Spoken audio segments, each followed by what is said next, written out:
mental health. We've made some major strides in the last few years. I know, the Compact Act and Yep. just reaching out to more veterans and ensuring that they have benefits. Yep. Yeah, well, look, the first thing I'd like to say, and maybe this is the best place to start, is if there's a veteran here in Rhode Island who's in crisis, or a family member who has a concern about a veteran who's in crisis, please dial 988 and then press 1.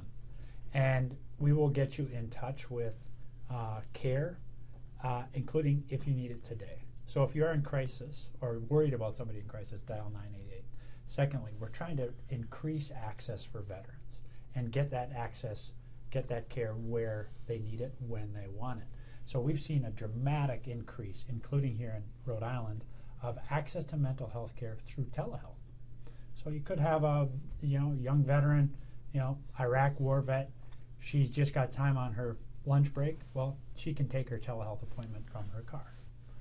So we're increasing access. Third, for other emergency care access, like we've seen from the 988, and you've reported on this, if you're a veteran and you want to see somebody, you're in crisis today, you want to see a doc, go into any hospital. Whether you're enrolled in VA or not, whether it's a VA hospital here in Providence or elsewhere, get that care. We'll take care of the bills. That's allowable for veterans under a new law. The last thing I'd say is this. We put out our data last week about suicide numbers among veterans. And the number, this now goes back to 2021, so the first year of the pandemic. We saw for the first time in 3 years, so the numbers went down in 2019, went down again in 2020. They went up about 114 veteran deaths by suicide in the year 2021. Now there's more than 6,200 such deaths every year. That's just too many. What we know is veterans, when they're in our care, veterans when they're getting their veteran benefits, are much less likely to die by suicide. So we have to do a better job at VA of getting in touch with those veterans, getting them into our care, getting them the benefits that they've earned. And so any veteran out there who doesn't have a relationship with us yet at VA, please reach out to us at 1-800-MY-VA-411, and we'll start developing that relationship today. And it's not just that they are could take their own life, but they can take other lives as well. And that's a big concern and something you want to make sure you can reach them and get them before they hurt themselves or others. We want to make sure that, here's what we know, study after study shows, in fact, just a couple months ago we released a study that was basically a survey of studies going back to 2017 of how vets do when they're in care. And what that study showed overwhelmingly is that care for veterans at VA leads to better outcomes than care for veterans in any other system. So we want to have a relationship and get with veterans and get them their care. And we know that when that happens, quality of life goes up. So whether that's that's because of increased access to benefits, whether that's because vets get increased access to care, we want to have that relationship with all of our veterans. And so you're, I think, rightly warning about potential problems. There's also just a baseline here which says your quality of life goes up when you have a relationship with VA, and we take this very seriously. This is what we owe those veterans after all that they've done for us. What role does AI and research play in veteran care? Well, first of all, I'm very proud of the relationship that VA Providence has with Brown and other academic partners here in Rhode Island. This is a very cutting-edge research operation, including where, as you've reported on yourself, we have ongoing clinical trials on cannabis for particular types of pain relief. That's the kind of good work that VA Providence is doing for Rhode Island vets and for vets across the country. Secondly, we now have just announced what we're calling an AI sprint, where we're looking for partnerships with innovative AI providers focused expressly on VA healthcare provider burnout. If you look over the last 3 years, because of the pandemic, because of the fact that veterans who have, by definition, more complex healthcare situations, they've had to, our providers, at great risk to themselves, nurses and docs, have done a great job providing for vets. But some of them are tired, and they're risking burning out. So AI in particular presents an interesting opportunity for us to say to our providers, hey, here are some innovative new capabilities that will help you not only with quality outcomes for veterans, but also better quality of life for you as a provider. So it has a role, but I mean, obviously we have concerns about AI. Look, it has a role, but the point at VA is we're taking this step by step. We're trying to put it, trying to deploy AI in the places where it is best established. So, take for example, when you go in and see a doc right now, a lot of times, too often in fact, doctors feel like they're caring for the file because they end up spending more time putting their notes into their file than they get to spend with their veteran. So rather than make them doctor the file, let's let them doctor the vet, and let's have AI generate those notes for them, okay? Now, here's one thing we won't do, and this is why we're starting with the proven capabilities. We're not going to deploy AI in places that risk compromising veterans' healthcare data. This goes back to the first issue you raised. Sometimes vets have been misled to think that perhaps their rights will be compromised because they come in and see a mental health care provider at VA. 400 vets a day get their health care here at Providence, mental health care today. Yeah, will get their mental health care today at the Providence VA Medical Center. What is that nationally? Do you know? The number, I don't know the number off the top of my head, but I can get you that number. If it's 400 a day here, it's got to be Imagine, massive. Imagine, right? They should have every confidence that the only person that has their data is their provider. It's not going to be used for anything else. It's going to be used for their quality of life, for their health outcomes. And by the way, when you're in relationship with us, you have better health outcomes. And let's talk legislatively what we're doing for our veterans. You know, we talk about gun laws, we talk about suicide prevention. Let's start with you, Senator Reed. What are we doing legislatively? What's on the horizon? What are you proud of that you've done in the last few years? Well, going back to the Secretary's point, and by the way, he's done a superb job as the Secretary of Veterans Affairs. I'm one veteran who appreciates what he's done. We were instrumental in getting the 988 number in place, as he mentioned. Prior to that, it was a 7-digit telephone number that no one knew.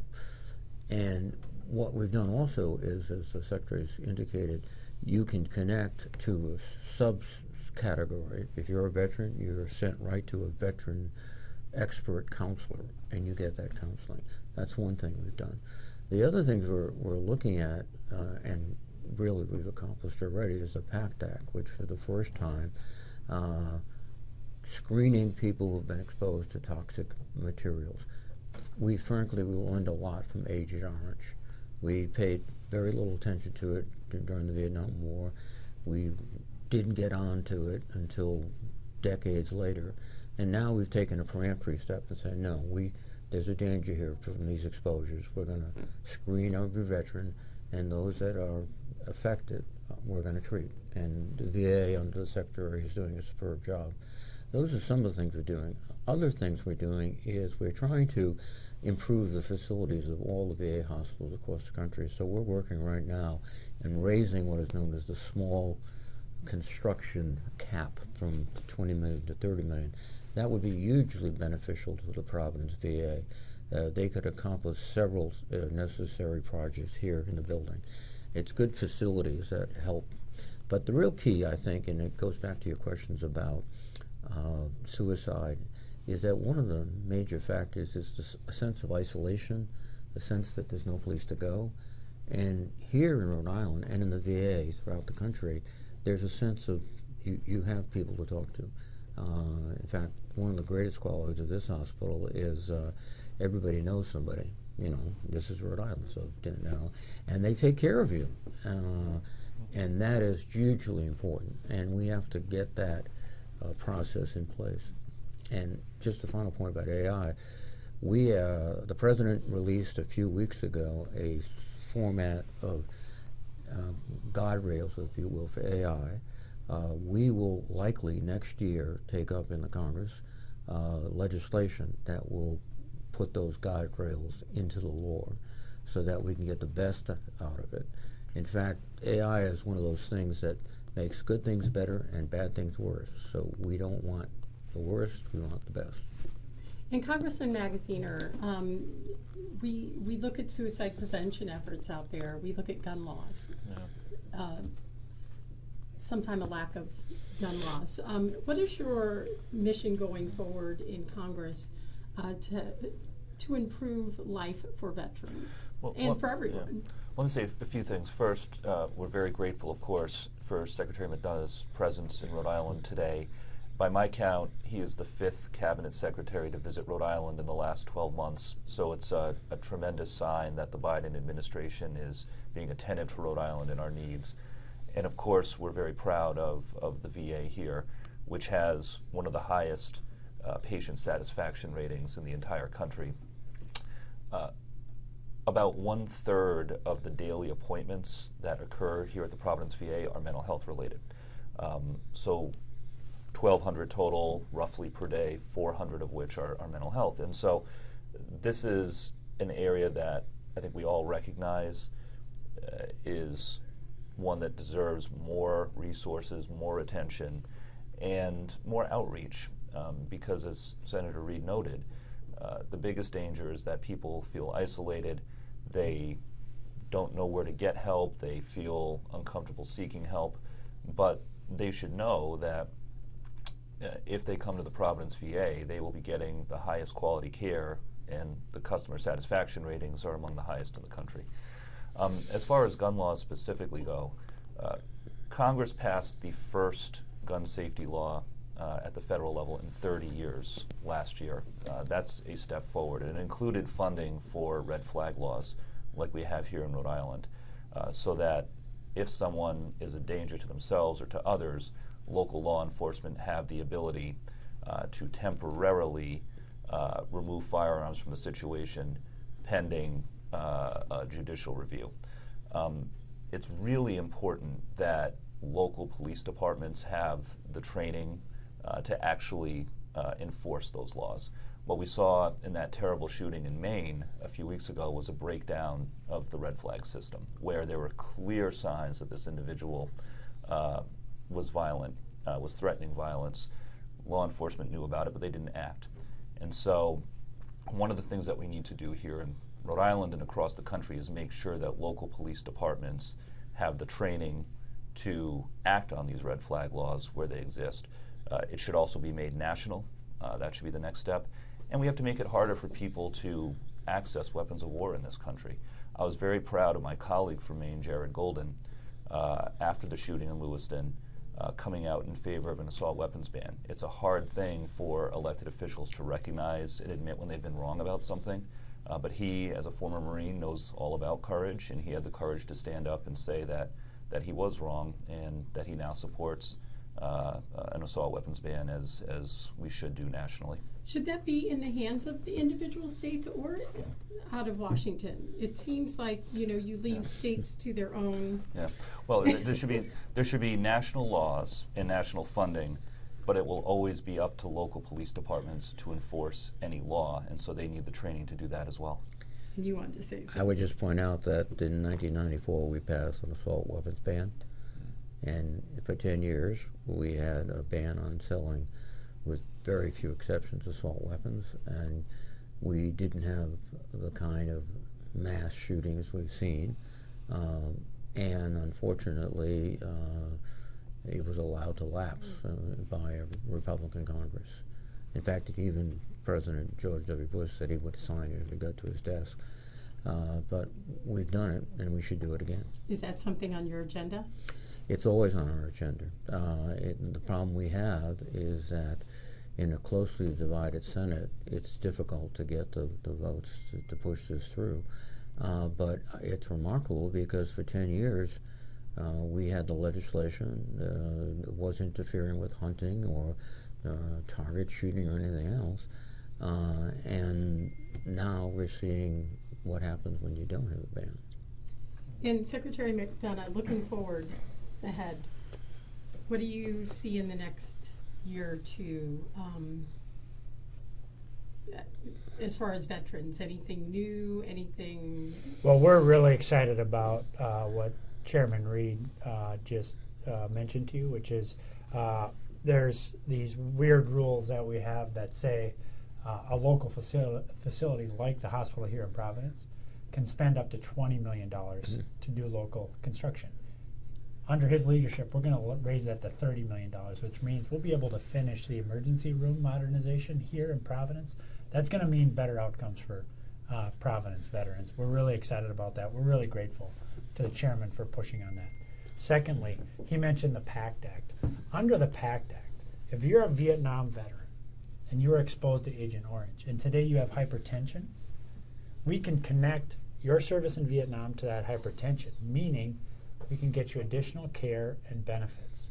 So those Vietnam vets, please fill out a claim at va.gov/PACT, P-A-C-T, and we'll get you that care and those benefits.